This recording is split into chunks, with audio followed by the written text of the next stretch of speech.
FT's residential team is going to take you inside a new housing development to find out exactly what it means to build prime property in central London. This development launched at an uncertain time in London's prime new build sector. In the past few years, house prices have been rising much faster than rents, thereby squeezing yields and deterring investors. Many of the capital's most expensive new developments have struggled to find buyers, and multi-million-pound homes have been left empty. In this, the first of a series of videos charting the project, we meet the developer.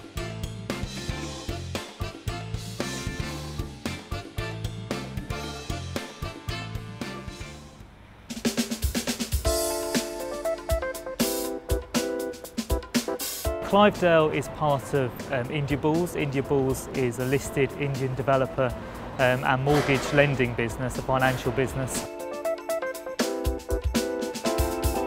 Here in the UK, since we've set up about 5 years ago, we've acquired 7 sites, which is amalgamated into 5 different projects with a combined value of £1.1 billion. We're working here with a UK-based designer called DSDHA, and interiors-wise we're dealing with an interior company called AFK.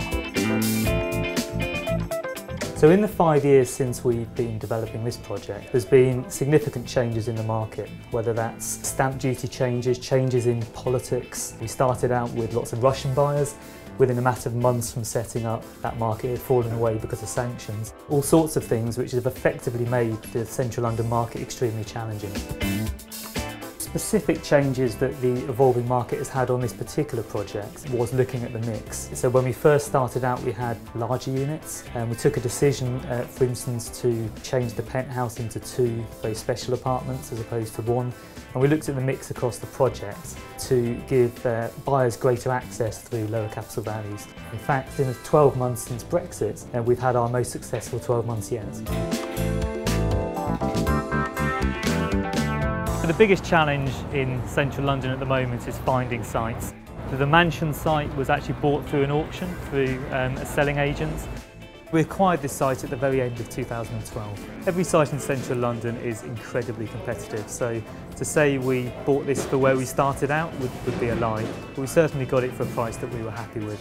From the point of acquisition through to actually opening the front door, typically a project like this would take 4 or 5 years. So we're expecting to finish the mansion development in summer 2018. This scheme is currently averaging £3,200 per square foot, but this scheme is 75% sold and it's above our aspirations.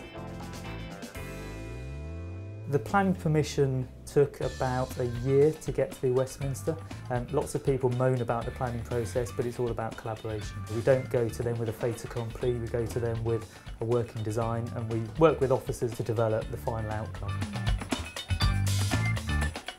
I'd be lying if I said no council had its challenges, but joking aside, Westminster are incredibly approachable.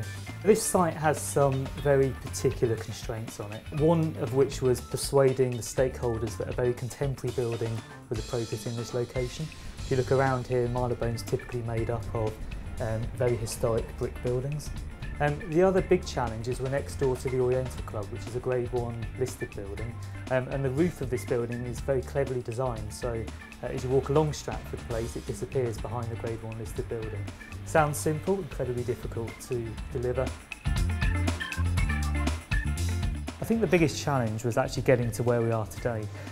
So it's a very constrained site, it's only got 1 access at the front, with 3.5 stories below the ground, and at its peak we had 50 trucks a day taking muck away from the site. So over 70 people work here on a daily basis. The lowest point of this project is 30 metres below the ground. This project, when it's completed, will have poured 6,000 tonnes of concrete. Fortnum & Mason and Bamford are brand partners on this project. If you live in the mansion, you'll have a chauffeur-driven Bentley to take you anywhere in central London.